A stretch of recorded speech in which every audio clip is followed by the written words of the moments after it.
안녕하십니까. 여절 말씀으로 20장 12절을 같이 읽겠습니다. 시작.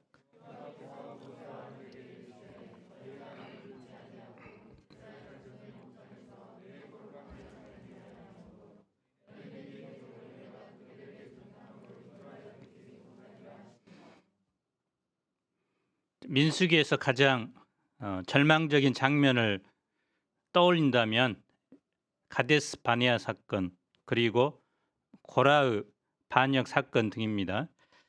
그런데 이보다 더 어둡고 절망적인 장이 오늘 말씀입니다. 백성들뿐만 아니라 아론과 심지어 모세까지도 실패하기 때문입니다. 아론은 죽고 모세의 죽음도 예고됩니다. 인간의 죄악으로 가장 어두운 곳에 하나님의 영광이 찬란히 빛납니다. 이 시대 영적 지도자로 세움받은 우리에게 본문이 주는 교훈은 무엇일까요? 1절을 읽어봅시다. 시작.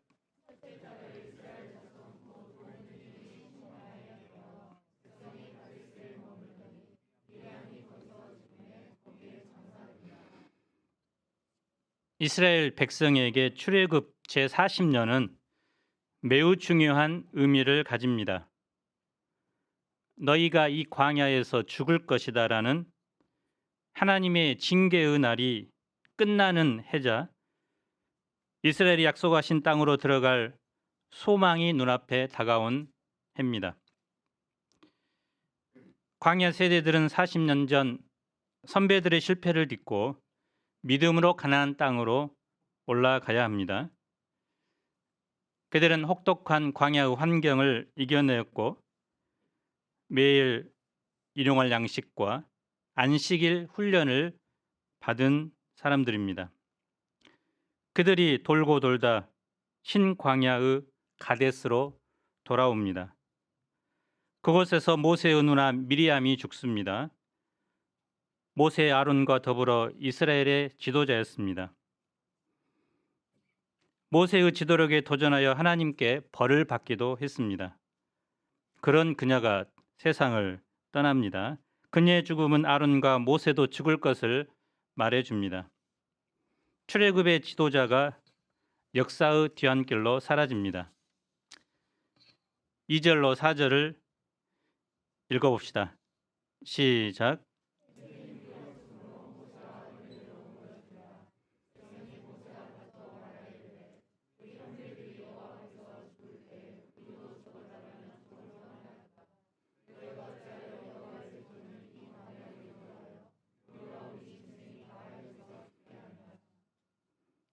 광야 세대에 대한 우리의 기대는 여지없이 무너집니다. 그들은 이미 사라진 부모 형제들이 광야에서 힘들 때마다 모세에게 한 말을 그대로 되풀이합니다. 더구나 5절을 보십시오. 그들은 애굽에서 잘 살고 있는 자기들을 모세가 이 나쁜 곳으로 인도했다고 원망합니다. 그들의 말대로 광야는 나쁜 곳, 테러블 플레이스입니다. 그들의 말대로 광야는 씨 뿌릴 것도 없고 무화과도 포도도 석류도 없습니다. 물도 없습니다. 아무것도 없는 것이 광야입니다. 그런데 광야는 그들의 최종 목적지가 아닙니다. 선배들의 죄로 인해 훈련받는 연단의 장소입니다. 결핍의 장소이지만 하나님을 깊이 만날 수 있는 축복의 장소입니다. 모세와 아론은 무엇을 합니까? 그들은 회중을 떠나 기도합니다. 회중과 싸우지 않고 하나님께 엎드립니다. 여호와의 영광이 그들에게 나타납니다. 여호와께서 말씀하십니다. 지팡이를 가지고 내 형 아론과 함께 회중을 모으고 그들의 목전에서 너희는 반석에게 명령하여 물을 내라 하매 내가 그 반석이 물을 내게 하여 회중과 그들의 짐승에게 마시게 할지니라. 지금까지의 민수기의 패턴을 보면 하나님은 이스라엘 백성이 원망하고 불평하면 진노하고 징계하셨습니다. 오만과 불평은 하나님의 약속과 능력과 사랑을 불신하는 행위이기 때문입니다. 하지만 이번에는 책망하거나 징계하지 않습니다. 본문에서 원망하는 회중은 광야 세대들입니다. 그들은 부모가 범한 죄 때문에 38년 동안 광야에서 고난을 받았습니다. 그들은 약속의 땅에 들어가서 하나님을 섬겨야 할 새로운 세대들입니다. 하나님은 그들을 긍휼히 여기시고 자비를 베푸셔서 하나님이 어떤 분이신지 가르쳐 주고자 하셨습니다. 그래서 하나님은 모세에게 지팡이를 가지고 아론과 함께 회중을 모으고 그들 앞에서 반석에게 명령하여 물을 내게 하라고 하셨습니다. 그들은 지팡이가 아니라 반석에게 명령하여 Speak to that rock 하여 물을 내야 합니다. 모세는 하나님의 명령대로 여호와 앞에서 지팡이를 잡습니다. 여기까지 모세의 순종은 완벽했습니다. 출애굽 이후부터 이 지점까지 모세는 완벽한 순종을 행했습니다. 그런데 10절을 읽어봅시다. 시작.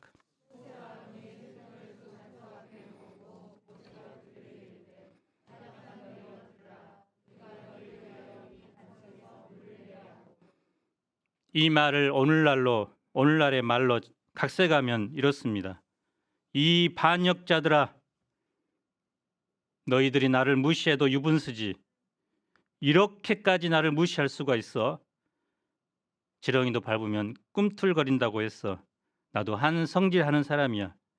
지금까지 40년 동안 참고 또 참았는데 이제는 도저히 못 참아. 너희들이 물이 없다고 달려와 이 난리를 떨어. 우리가 한번 이 바위에서 물을 내봐. 모세는 반석에게 명령해야 하는데 회중에게 말합니다. 하나님은 회중을 꾸짖지 않으셨는데 모세는 회중을 반역자로 부릅니다. 모세 마음 구석에 꾹꾹 눌러 두었던 감정이 폭발한 것입니다. 그는 지난 40년 동안 회중의 요구를 늘 들어주는 처지였습니다. 고기를 달라 하면 고기를 주고 빵을 달라 하면 빵을 주었습니다. 그런데도 회중은 늘 불만투성이었습니다. 필요한 것 있으면 좋은 말로 공손하게 부탁하면 얼마나 좋습니까? 그러나 줘도 불만입니다. 회중은 감사할 줄 모릅니다. 모세가 기도해서 어렵게 필요를 채워주면 그 수고에 대한 고마움의 표시도 없습니다. 그저 모든 것이 자신들의 권리여 당연한 것으로 여깁니다. 그래서 우리는 모세의 마음을 이해할 수 있습니다. 모세가 얼마나 힘들었겠습니까? 그래서 화가 난 모세는 손을 들어 지팡이로 반석을 2번 내리칩니다. 그런데 물이 분수처럼 콸콸콸 솟아 나옵니다. 회중과 짐승이 허겁지겁 물을 마십니다. 그래서 모세는 하나님의 명령대로 순종하지 않았지만 하나님은 모세의 체면을 세워주셨습니다. 이것으로 상황 종료입니까? 에돔 지역이 있는 요르단에 가보면 모세의 샘이라는 곳이 지금도 있습니다. 그래서 모세가 반석을 2번 쳐서 물이 나온 곳으로 지금도 아랍 사람들이 그 물을 이용하면서 모세에 대한 존경을 표시한다고 합니다. 저도 중동 수양회 때 이곳에 방문했는데 한 잔 마셔봤는데 시원하고 맛이 좋았습니다. 높은 지역인데 돌 사이에서 물이 나오더라고요. 12절을 보십시오. 함께 읽어봅시다. 시작.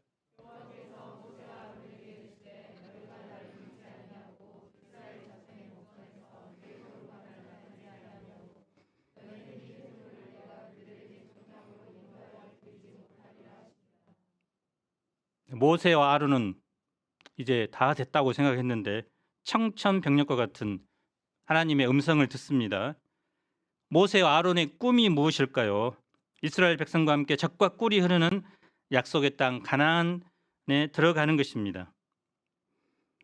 거기서 출애굽기 19장 말씀처럼 세계에 대하여 제사장 나라를 세우고 거룩한 백성으로 사는 것입니다. 출애굽 때부터 오매불만 꿈꾸어던 가나안 땅에 들어가지 못한다니 얼마나 가슴 아픈 일일까요?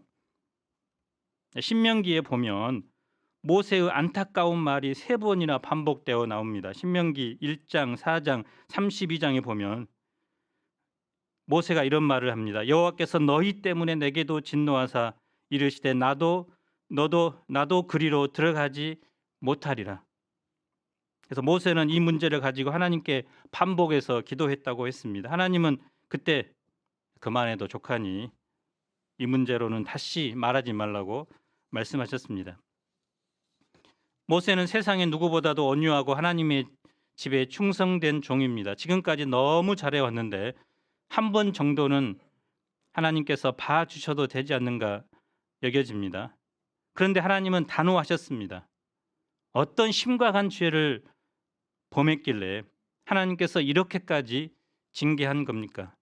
첫째, 모세와 아론이 하나님을 믿지 않았기 때문입니다. 그렇게 믿음 좋은 모세와 아론이 하나님을 믿지 않았다니요. 12절에 보면 너희가 나를 믿지 아니하고 You did not trust in me. 그들이 하나님을 불신했다는 것입니다.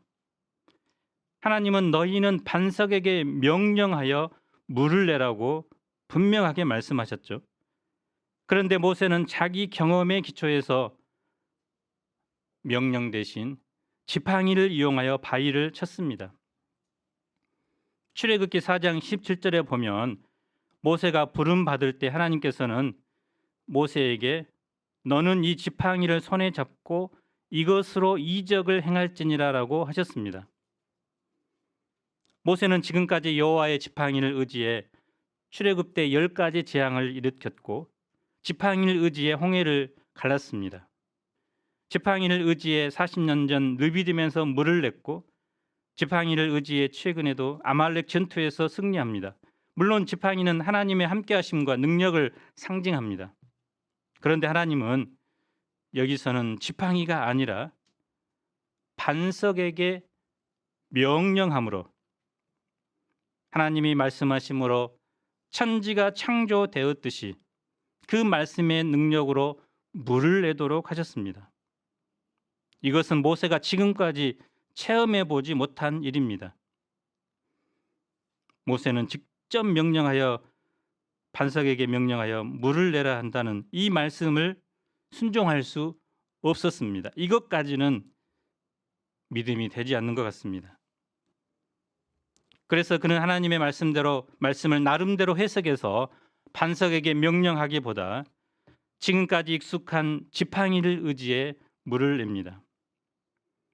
그러나 사실 이것은 하나님을 믿지 않는 불신의 행동의 결과입니다.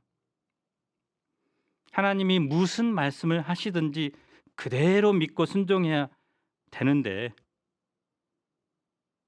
무슨 말씀이든지 믿지 않고 자기가 믿고 싶은 것만 믿은 것입니다. 24절을 보면 아론이 가나안 땅에 들어가지 못하게 된 것은 그들이 무리바물에서 하나님의 말씀을 거역했기 때문이라고 말합니다. 거기 거역한이라는 말은 모세가 백성에게 사용한 반역한이라는 말과 똑같은 단어입니다.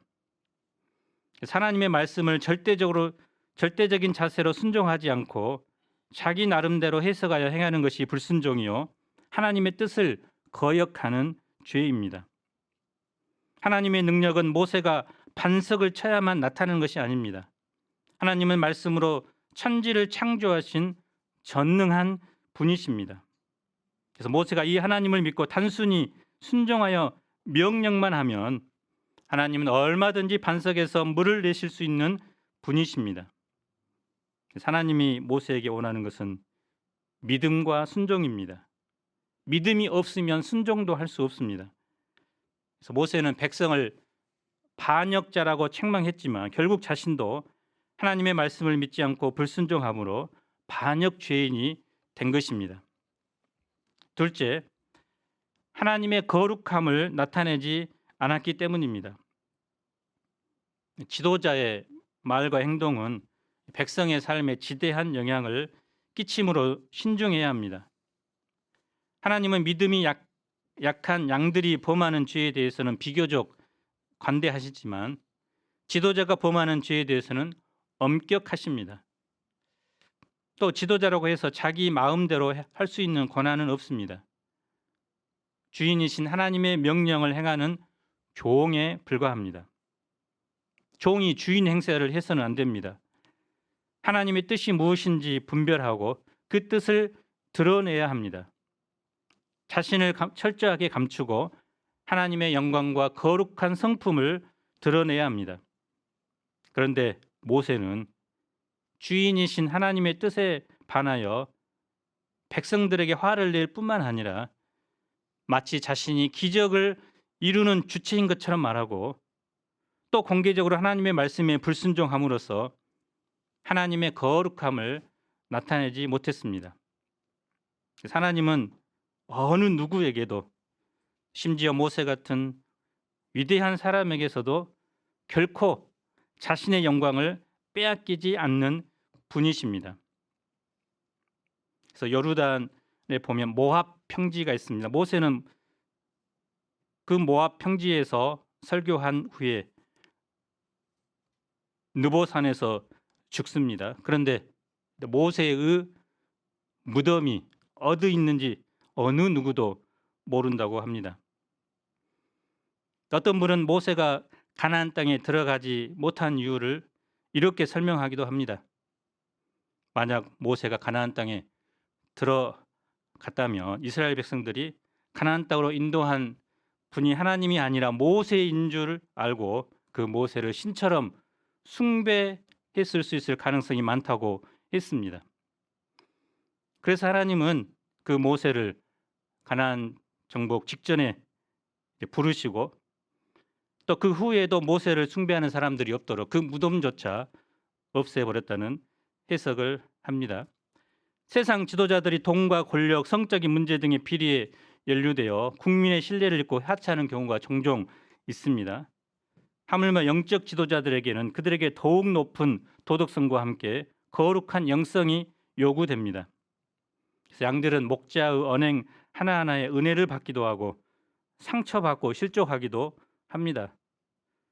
그래서 목자는 하나님 앞에서 두렵고 떨림으로 언행에 더욱 신중해야 합니다.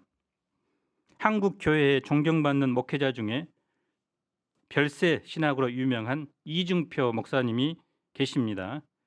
그분은 젊었을 때는 한혈기했다고 합니다. 한 번은 설교할 때 감히 설교하는 중에 꾸벅꾸벅 조는 성도가 있었다고 합니다. 그는 그것을 참지 못하고 단상에서 그를 향해서 이 성경책을 집어 던지면서 쌍욕을 했다고 합니다. 이 사건 때문에 교회에서 이제 물러나게 되었습니다. 그리고 자신의 죄를 깊이 회개하고 다시 교회를 개척했는데 이후로는 누구보다 온유하고 존경받는 목회자로 남았습니다. 사실 우리가 양들을 섬기거나 동역자들과 함께하면서 속으로 감정이 쌓일 때가 많습니다. 그렇다고 하고 싶은 말을 속 시원하게 표출하면 어떻게 될까요? 순간적으로 마음이 후련할지 모르지만 상대방에게 깊은 상처를 주어 사랑의 관계성이 깨져버립니다. 자신의 분노와 혈기 때문에 하나님의 말씀이 가려져서는 안 됩니다. 또한 자기를 드러냄으로써 하나님의 영광을 가리는 일도 하지 말아야 합니다. 영향력이 큰 위치에 있을수록 철저하게 자신을 낮추고 하나님의 뜻과 영광만을 나타내야 합니다. 지팡이를 들어 치고 싶은 마음이 있을 때 하나님의 뜻에 순종하기 위해 하나님께 기도의 자리로 나아가야 합니다.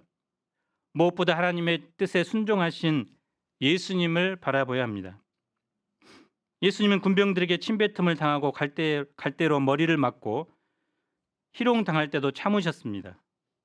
십자가에 달려 고난받을 때 사람들은 내가 만일 하나님의 아들이라면 내 자신을 구원하고 십자가에서 내려오라고 조롱했습니다. 예수님이 감정적이 되어 십자가에서 내려와 그들을 진멸하셨다면 하나님의 구원 역사는 이루어지지 않았을 것입니다. 그래서 예수님은 하나님의 뜻에 순종하기 위해서 끝까지 인내하시고 하나님의 영광만을 드러내셨습니다. 13절을 보십시오. 이스라엘 자손이 여호와와 다투었으므로 이를 무리바 무리라 하니라. 여호와께서 그들 중에서 그 거룩함을 나타내셨더라. 무리바는 주장, 다툼이라는 뜻입니다. 가데스는 거룩이라는 뜻입니다. 모세는 여호와 하나님의 거룩함을 가렸지만 하나님께서는 그럼에도 불구하고 반석에서 물을 내어 그 백성에게 마시게 하고 또 아론과 모세를 징계하심으로 자신의 거룩함을 스스로 드러내셨습니다. 그 후 이스라엘은 무슨 문제를 만날까요? 14절을 읽어봅시다. 시작.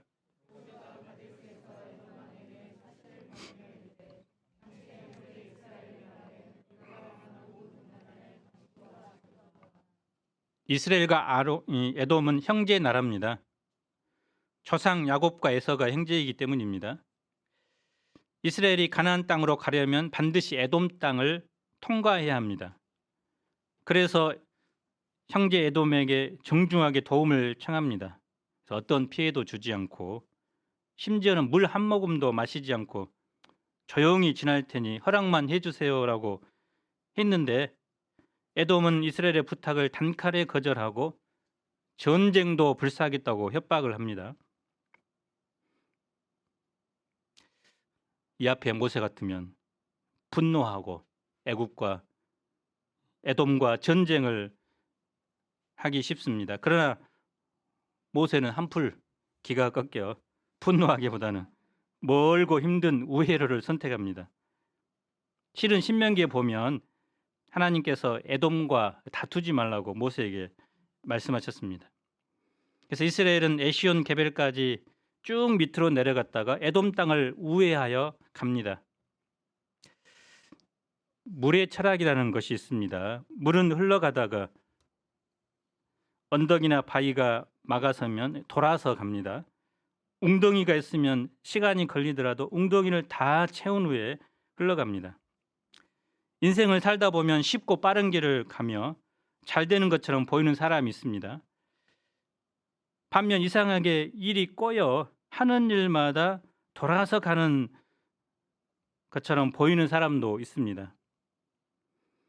돌아가게 되면 시간과 물질과 인생이 허비되는 것처럼 생각됩니다.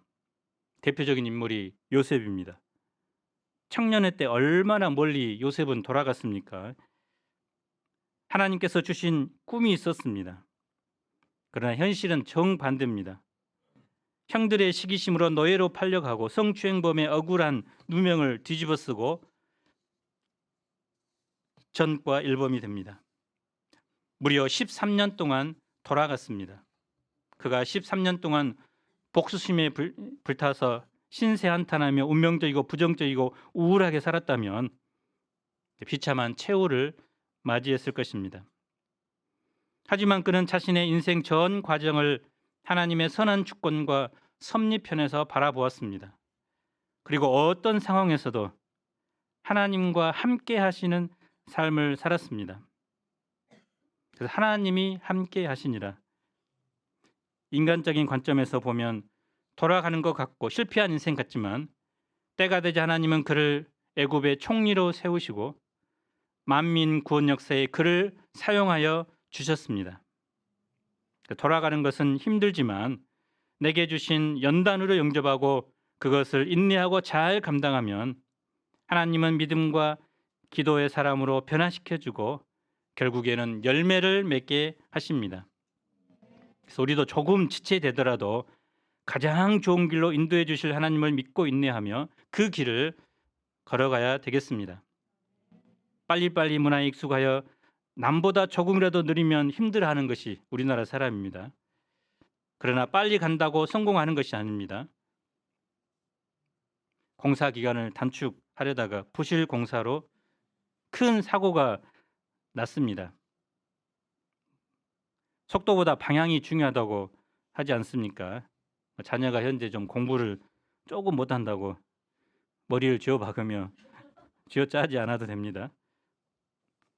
오랫동안 성경 공부를 했음에도 불구하고 변화되지는 양을 보면서 조급해하지 않아도 됩니다. 지금 당장 취업이 안 된다고 안절부절하지 않아도 됩니다. 다른 사람과 비교할 필요가 없습니다. 빨리 가는 것보다 제대로 된 길을 가는 것이 더 중요합니다. 사람이 마음으로 자기의 길을 계획할지라도 그의 걸음을 인도하는 분은 여호와이십니다. 하나님께서 인도하는 지금의 길이 가장 안전하고 빠르고 정확하고 승리하는 길입니다. 이스라엘 자손이 가데스를 떠나 호르산에 이르렀습니다. 그곳에서 여호와께서 모세와 아론에게 말씀하십니다. 아론은 가나안을 앞에 두고 이곳에서 그 조상에게 돌아가야 합니다. 여호와는 그를 가나안이 아닌 조상의 품으로 인도하십니다. 그가 무리바에서 순종하지 않았기 때문입니다. 아론은 죽음 앞에서 무엇을 해야 합니까? 그는 아들 엘르야사를 데리고 호르산에 올라가 옷을 벗어 그 아들에게 입혀야 합니다. 이 옷은 대제사장의 옷입니다. 대제사장의 직위를 그 아들에게 승계하는 것입니다. 아론은 애굽에서 나온 지 40년 5월 1일에 죽습니다. 그러나 제사장은 죽지만 제사장 직분은 결코 죽지 않습니다. 유대 전통에서 아론은 화평하게 하는 위대한 자로 간주되었습니다. 그래서 랍비 힐렐은 제자들에게 평화를 사랑하고 추구하는 그의 동료들을 사랑하고 그들을 토라로 가까이 인도하는 아론의 제자가 되어야 한다고 가르쳤습니다. 그래서 아론은 이제 평화의 중재자로서 평판을 받았기 때문에 랍비들은 모세보다 아론을 더 그리워했다고 합니다. 아론의 죽음을 통해 무엇을 배웁니까? 첫째, 마지막 순간에 하나님의 뜻에 순종하는 것을 배웁니다. 그는 가나안으로 가지 못하고 죽는다는 사실을 알고도 산으로 올라갔고 아들에게 자신의 직위를 계승합니다. 그는 믿음 없는 일을 종종 행했지만 마지막에는 여호와를 온전히 믿고 순종합니다. 둘째, 새 시대는 새 지도자를 필요로 한다는 것입니다. 미리암과 아론의 죽음은 모세의 죽음을 미리 보여줍니다. 이 지도자의 사라짐을 의미합니다. 새 역사는 새 지도자를 필요로 합니다. 그래서 4차 산업시대의 캔버스의 주역은 누굴까요? MZ세대 2030 청년 세대입니다. 물론 우리도 주역이지만 그러나 실제로 캠퍼스에서 다음 세대 후배들을 섬기고 또 그들을 제자로 세울 사람들은 청년 세대입니다. 우리 학생의 귀한 형제 자매님들이 다음 세대의 주역으로 굳게 세움받기를 기도합니다. 또 이분들이 양들을 섬길 수 있기를 기도합니다. 결론적으로 민수기 20장은 모세에게 있어서 최악의 순간입니다. 그는 동역자인 누나와 형을 잃습니다. 새로운 세대들에게도 공격을 받습니다. 무리바에서의 실수로 그의 꿈은 사라집니다. 형제인 에돔의 반대로 멀고 힘든 길로 우회합니다. 하지만 그 가운데서 하나님은 일하고 계셨습니다. 모세를 이어 다음 세대를 준비시키셨습니다. 그들을 통해서 가나안 땅 정복 역사는 이루어질 것입니다. 우리가 이 시대의 영적 지도자들로서 하나님의 말씀을 어떤 말씀이든지 절대적으로 순종할 수 있기를 기도합니다. 성경을 사랑하고 성경에 순종하는 사람들이 됩시다. 그리고 자기를 철저히 낮추고 부인하고 오직 하나님의 영광과 하나님의 거룩한 성품만을 드러낼 수 있기를 기도합니다. 다음 세대들을 잘 준비시켜 그들이 캠퍼스 복음 역사를 계승할 수 있도록 도울 수 있기를 간절히 기도합니다. 20장 12절 읽고 마치겠습니다. 시작.